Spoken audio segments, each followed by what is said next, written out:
बोले गंगा मैया की जय, बोले सत्य सनातन धर्म की जय, बोले वैशाख महात्म की जय। पतित पावनी कलिमल हारिणी मोक्षदायी मंगलकारिणी माँ गंगा मैया का ये पवित्रतम तीर्थ हर की पौड़ी ब्रह्मकुंड है। वैशाख का पावन महीना चल रहा है और आज अमावस्या की तिथि है। मिथिला देश के राजा जिनका नाम श्रुतकीर्ति, वो सुखदेव जी से प्रश्न कर रहे हैं, पूछ रहे हैं कि क्या निश्चित पुण्य वैशाखे मासे संज्ञके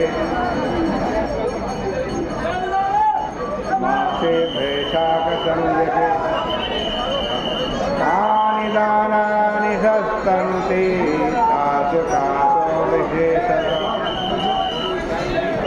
वै प्रख्याताश्च वै लोके एतदाचक्ष विस्तरा।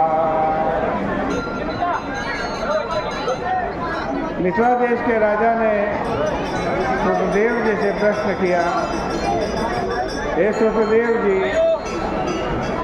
इस वैशाख मास की पवित्र तिथियां कौन सी है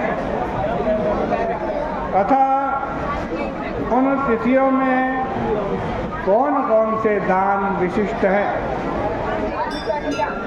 तथा जिनके द्वारा जगत में ये तिथियां प्रसिद्ध हुई हैं वह भी विस्तार पूर्वक कही। श्रुतदेव उवाच श्रुतदेव उवाच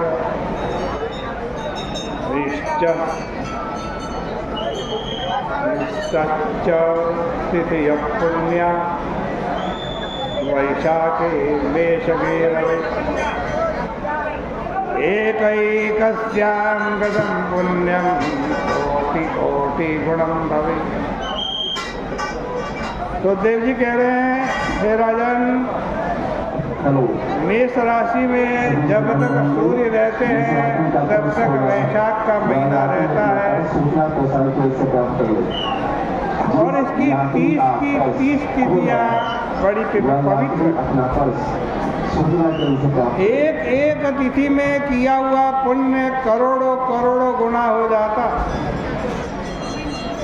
सभी दानों में जो पुण्य है, सभी तीर्थों में जाने व दर्शन स्नान करने का जो पुण्य है, वह सभी फल एक एक तिथियों में गंगा जी के जल में डुबकी लगाने से, स्नान करने से प्राप्त हो जाता।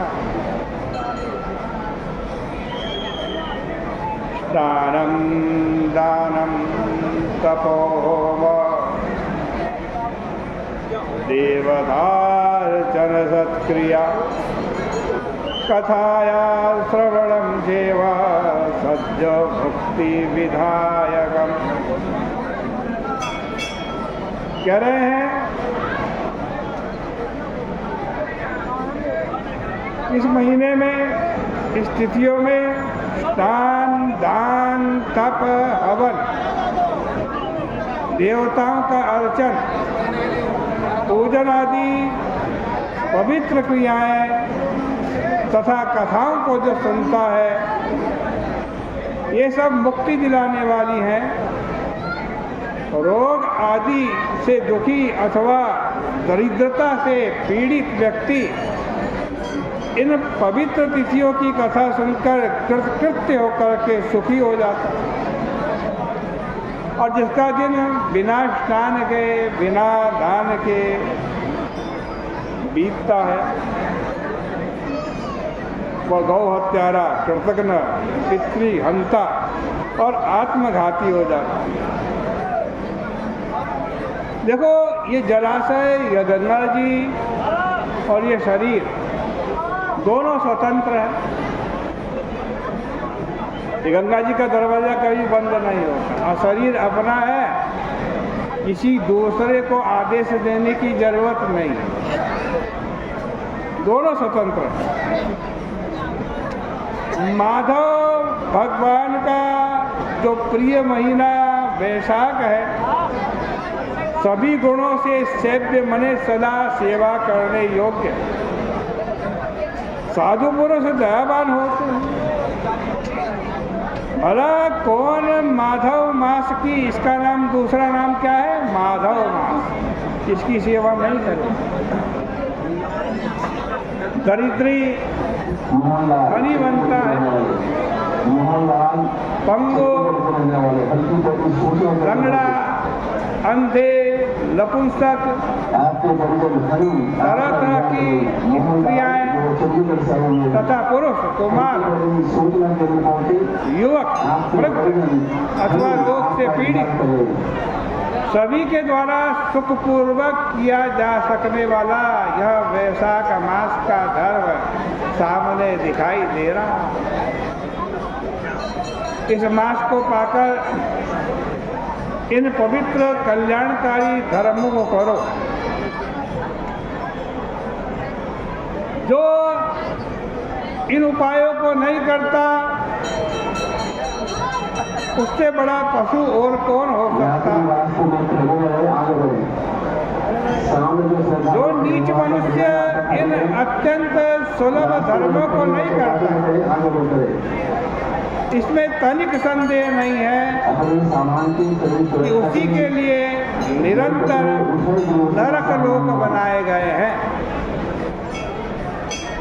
ये राजन, अब इसके बाद इस मास की उस तिथि का वर्णन करूंगा जो सभी पापों को नष्ट करने वाली है। जैसे दधी को मथ करके मक्खन निकाला जाता है, उसी भांति वैशाख महीने की सभी तिथियों में ये तिथि निकाली गई है। परम पवित्र वैशाख मास की जब सूर्य मेष में हो, सभी पापों को नष्ट करने वाली, करोड़ों यज्ञों का फल देने वाली अमावस्या की तिथि होती है। इसी अमावस्या में परम पवित्र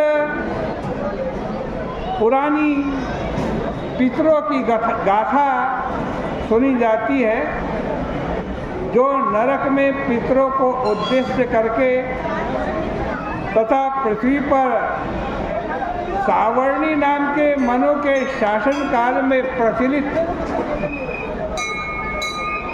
जब 30 कलयुग बीत गए,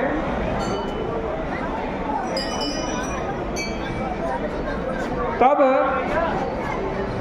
सभी धर्मों से रहित आनर्त नाम का एक देश था। उसमें धर्म वर्ण नाम का एक ब्राह्मण रहता था। उस मुनि ने उस भयंकर कलयुग में लोगों को पाप में रत देखा, लोग पाप में लगे हुए हैं,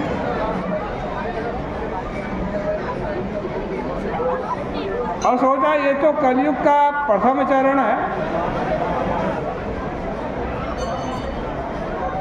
किंतु इस समय भी ब्राह्मण, क्षत्रिय आज सभी अपने धर्म से च्युत हो गए। कोई भी अपने धर्म का पालन नहीं कर रहा। वो धर्म वर्ण किसी समय पुष्कर क्षेत्र में, जहाँ की महात्मा मुनि लोग मौन पूर्वक यज्ञ कर रहे थे, वहाँ पहुँच गए। वहाँ शास्त्र की बड़ी पवित्र पवित्र कथाएं ऋषि लोग कर रहे। वहाँ व्रत नियमधारियों ने कलयुग की प्रशंसा की। कलयुग बहुत बढ़िया युग है, कलयुग बहुत सुंदर युग है।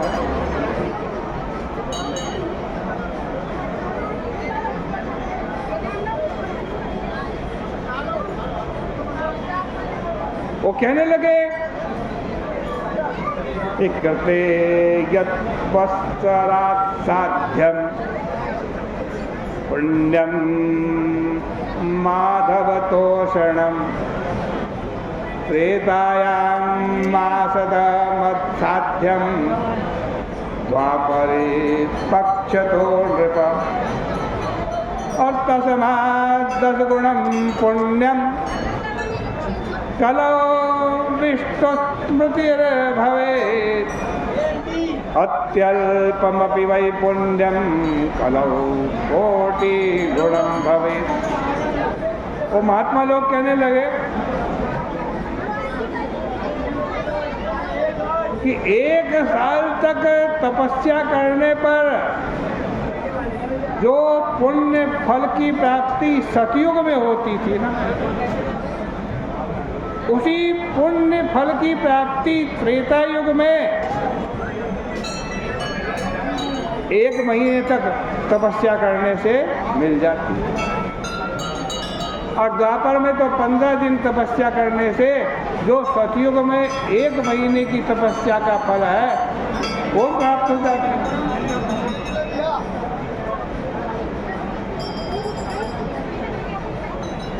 और तस्मात् 10 गुणम पुण्यम, उससे भी 10 गुना ज्यादा पुण्य कलौ विष्णु स्मृतिर्भवेत्। कलयुग में क्या करो? कुछ ना करो, केवल विष्णु भगवान का स्मरण करो। विष्णु भगवान का स्मरण करने से उस पुण्य फल की प्राप्ति होगी।